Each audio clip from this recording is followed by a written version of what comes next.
What's going on, GameDad fam? I'm Josh, the GameDad, and this is Fire Emblem Thracia 776. Now, as I said, we are continuing with Fire Emblem Week in honor of Fire Emblem Three Houses releasing on Friday. I am still unbelievably hyped for that game, and so I'm continuing this Wednesday with what I consider not necessarily the next most important game, but the next game I really wanted to talk about. I'm going to kind of get through the story because, again, this is not going to be a long Let's Play series.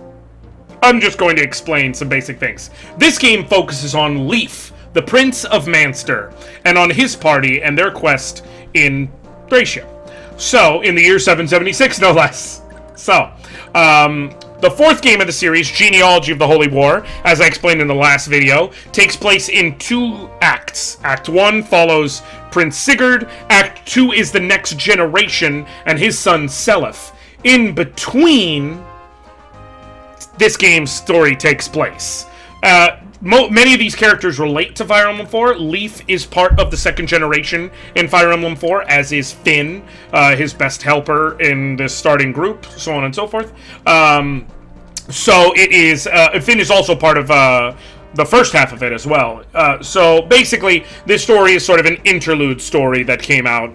It is also one of, if not the hardest games in the whole series. So, I apologize now, you'll see a lot of scrambled graphics and stuff.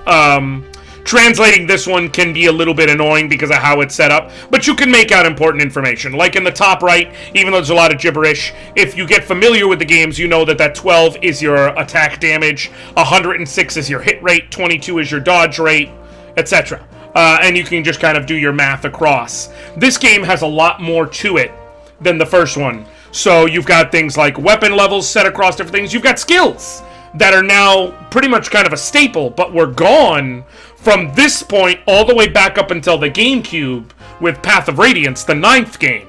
So they were gone for 6, 7, and 8 on the Game Boy Advance. So Leif, for instance, has double, so he hits twice. Finn is a Lance Knight. He's level 7, so he's a good bit beefier. He has prayer, so when he's when he's in critical health range, his evasion shoots up. You can see here that for sword, he has a D rank, but it's gray, and his sword is grayed out. In this game, you could dismount from your horse to use swords, or you could stay on horsetop to use lances.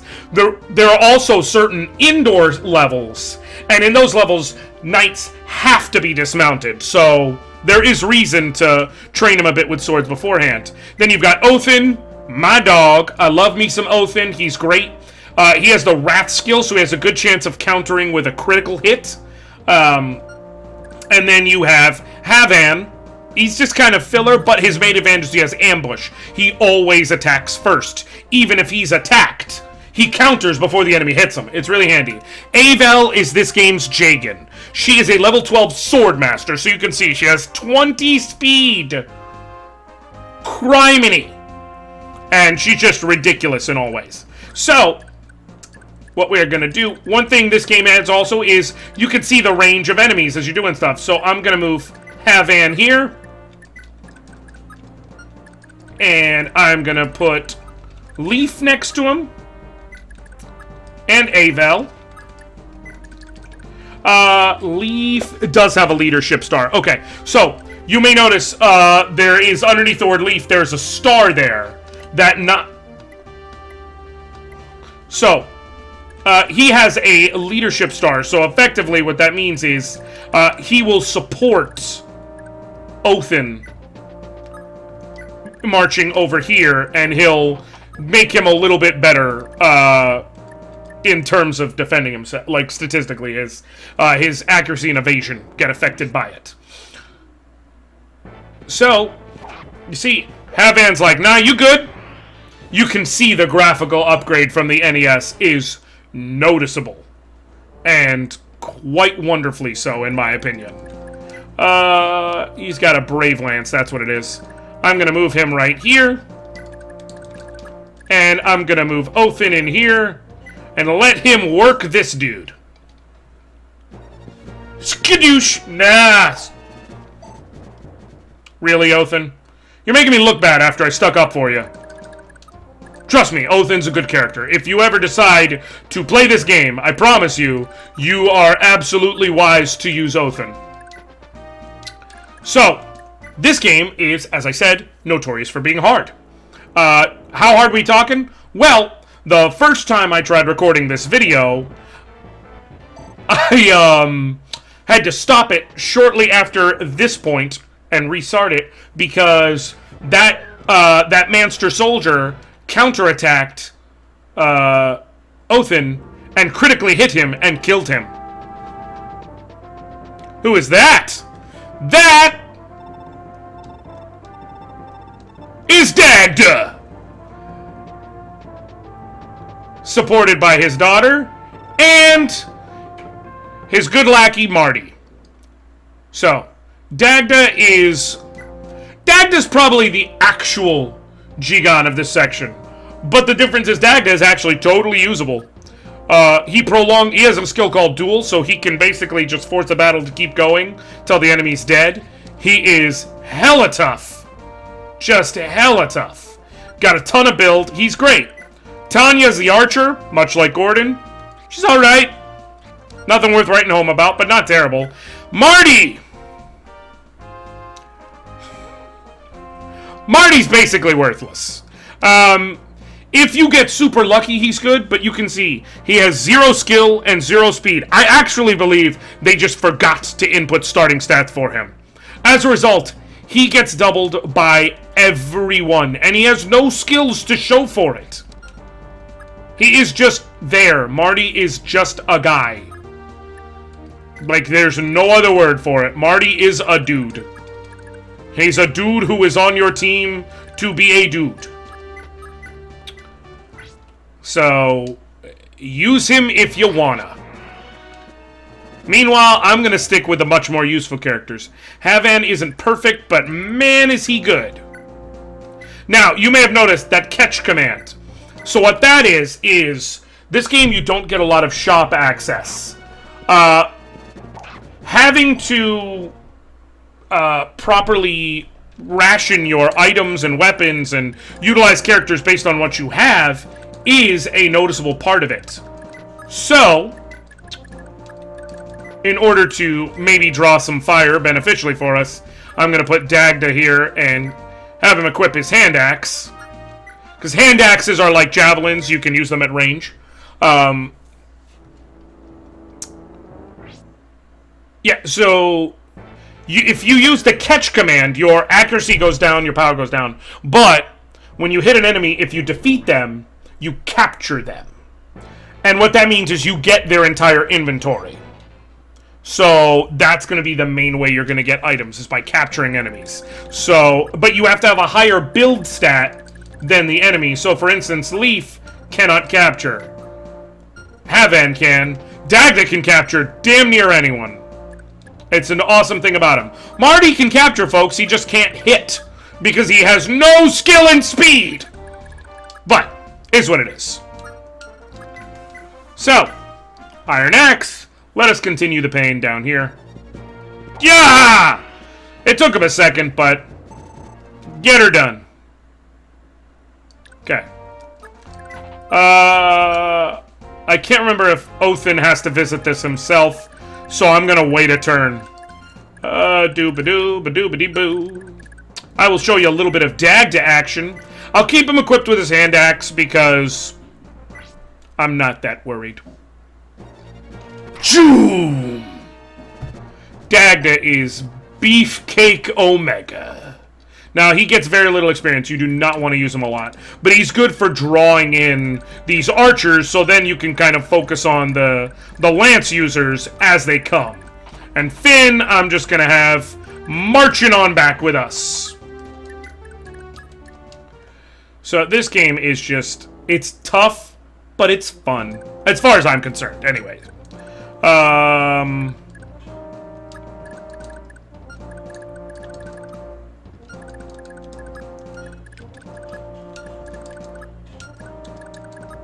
Okay. I'll let Havan charge in and try and take out this dude. Would be nice if he does. Skida! Oh! One short! What a malarkey. Alright. Wait, hold on. Does Leaf... Yes. So Leaf's light sword actually is a magic sword. It can hit at range. So, show you a little bit of him. Ha! Mode 7! Ah, cripe. Alright, Dagda, come in and finish it. It looked kind of impressive a little bit. Oh, come on! Will duel kick in? It's hard to hit dudes when they're on houses. Yeah, so duel is kicked in. So he's keeping on going till one of them is dead. And I'll give you a hint. It's Dagda. He can't be hurt. So, there you go. This game I would love if it got a remake. Really, I would. Orsin, you working hard? Yep. Haven't fixed that foul mouth of yours, have you? Well, anyway, here. This is what you came for, right? Yeah, thanks! I don't feel right unless I fight with this axe. This axe is Othin's unique personal axe. So yeah, that was the house. Pugi. It's supposed to say you got it. His axe is Pugi. It's range 2 like a hand axe. It has 15 more accuracy than an iron axe, a 30% crit rate, and it's lighter. And it has 60 uses. Pugi is how Orsin breaks the game. Combine that with his ability to critical on counters, and Orsin will critical. He will literally get to a point where he has like 90% base critical. It will be nuts. So, this first map, it puts him out of the way, but then from there, there's not much of a reason to go without Pugi Orsin on your team. He's kind of a staple. He's just a dude teams should have. I don't really have much more of a way of putting it than Orsin is one of the first guys you should put when you're picking a team. Yeah. He's like when you're playing Final Fantasy VII, you're like, I want to use Hector, and it's like, oh, pff, hot take. Havan, I like him. I usually put him and Orsin on the team, even if they are a bit redundant. But the level ups definitely look cooler. Okay, he got a point of build. That's nice. Help him with capturing. He does not have... He does not have any sort of, what's it called? A javelin. So she can just shoot with impunity. Ah, critical hit! Finally got to see one clear and concise. So in later games, you'll see they work a lot more on the criticals animations to make them more unique. No one would be able to reach Leaf if I move him in there for combat, right? Cool. Okay. Now, you don't want to waste Leaf's light sword. Despite the fact that he missed, range 2 swords in the series as a whole are very rare.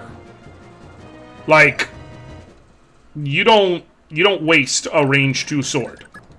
Bottom line. I'll have Dag to visit. So poor folk like us can't hope to afford them. We have no choice but to capture soldiers and grab their weapons. See? Go ahead, take it. If you don't need it, you can sell it at a shop for a decent sum. Iron sword. I once again want to apologize for the crummy translation patch. Vulneraries are also pretty not the most common, but they're good to have. Getting it to where it's like translated really cleanly and it's difficult, and I ran out of time to do so. Because I lost my file comparatively, but I just know how to play the game even without it. So that's why, for me, this is all very automatic. It's just a second nature to me. Oh, I thought the archer would run up and get bodied, but he knew better. Okay. Meanwhile, once again, Havan's gonna be... Well, actually, I'll,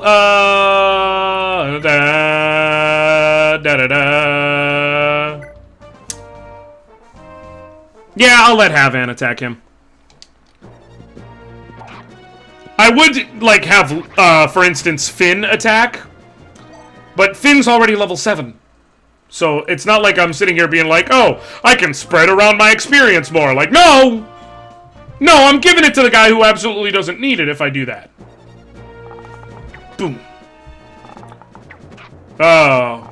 Archer fight! Your bow against mine! Does Tanya have any skills? I forget. Nope. Just Dagda of that little second group that comes in. Which is fine. Oh, shoot. Yeah, I'll have Leaf take care of it. I will actually use his Brave Lance. So Brave Weapons are it's a weapon type that's common throughout the series. Brave Weapons hit twice per attack set. So, and then if you double enemies, that means they hit 4 times overall. You can imagine how that's useful. Cavaliers are also useful because they have a skill called Canto. Generally, it's called Canto, which is what you just saw. That is, they can move again after they've done something in order to use up whatever movement they have. So they can attack an enemy or use an item or whatever, and then continue moving. Some games you can't attack and continue moving, it's just for other things.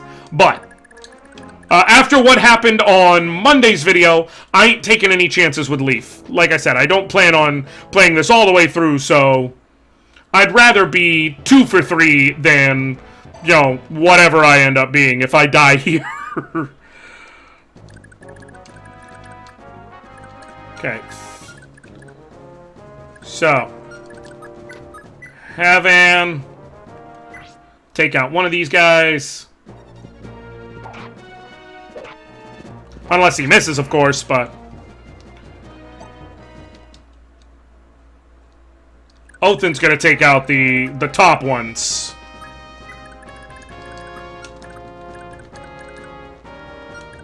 Alright, because they can't... Yeah.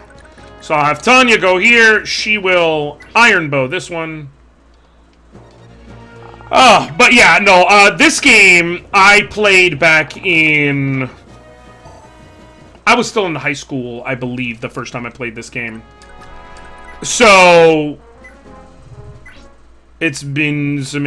I've played it since, to completion. It is a really good game. Like, again, if the Fire Emblem games as a whole came to America, I would have played the absolute mess out of them. But, this one especially, and Genealogy of the Holy War probably would have been the ones I played the most. If we're just going to be honest with ourselves. And by with ourselves, I mean with myself. I didn't equip Pugi on him, did I? No, poop. So, alright, that's fine. That's fine. Tanya, once again, she has 73 experience. Leaf has 78 experience. This dude has a short lance. So I'm going to go ahead and go ranged on him. I know it's a waste, but again, I kind of want to show off more Mode 7 graphics! That is graphics, folks. That's graphics. You want to know what's graphics? It's that right there. You can keep your Call of Duties, you can keep your Battlefields. That was graphics at their finest. I'll be honest, if I were playing this game for real, I wouldn't be using Tanya. I would slow and steady. Oh, wow. Or I might after a level like that. Yeah, in these early games, growth rates were also a lot lower. So, when you see levels that are that good, trust me, they matter. Okay. I'm going to bring Avel up here because she's going to be the one to take out the boss. Even, well, maybe. I don't know. Hope he's okay. Okay, so that's your hint. That and even gave you the whistle. Like, hey, bring him here. Oh, here you go.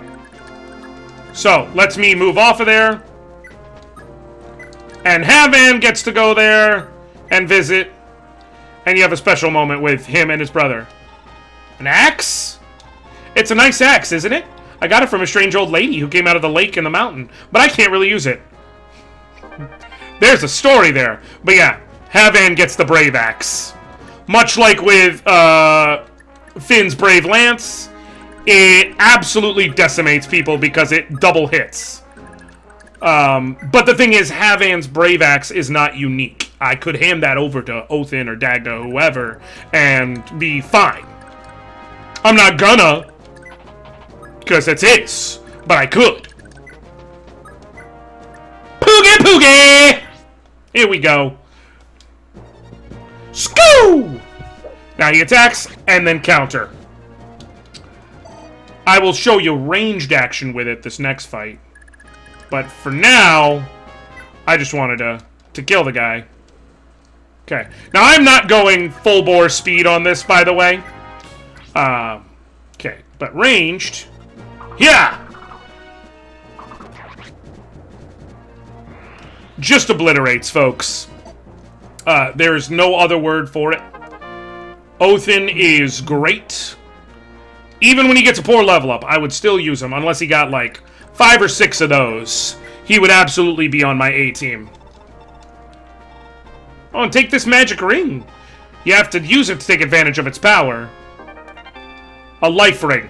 So, rings have different effects. In this case, the life ring grants, it doesn't show, but it grants a skill, if I remember correctly. So, in this case, let me have Finn, item, life ring. Oh! It increases HP by 1. That's what it was. Criminy. I'm sorry, folks. So, I completely forgot. I told you, it's been a bit since I played this game. And this is just a shot. But to give you an idea of expenses, vulneraries are 600 gold. Gold is hard to come by in this game. Ain't no other way to put it. It is hard to get. Okay, he has a move of... I don't think it matters. I don't know if he can move, but I believe... okay. So I'm going to move Dagda here. Move Tanya right behind him. Get Leaf all up in there.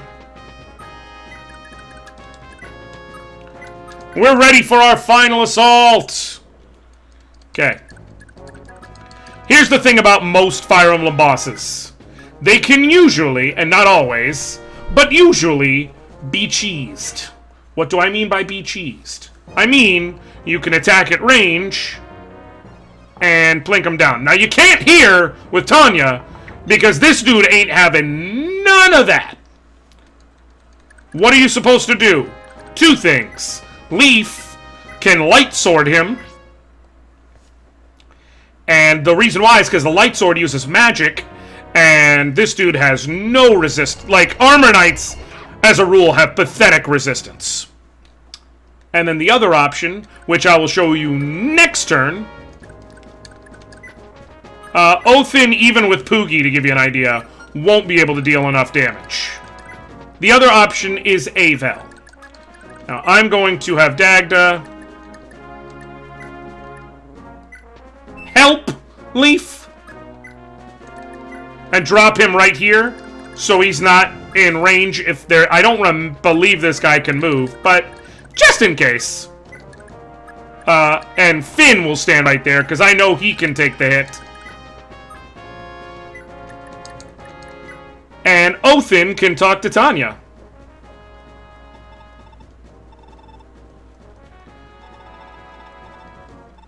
Yeah, you can have different characters talk to each other, and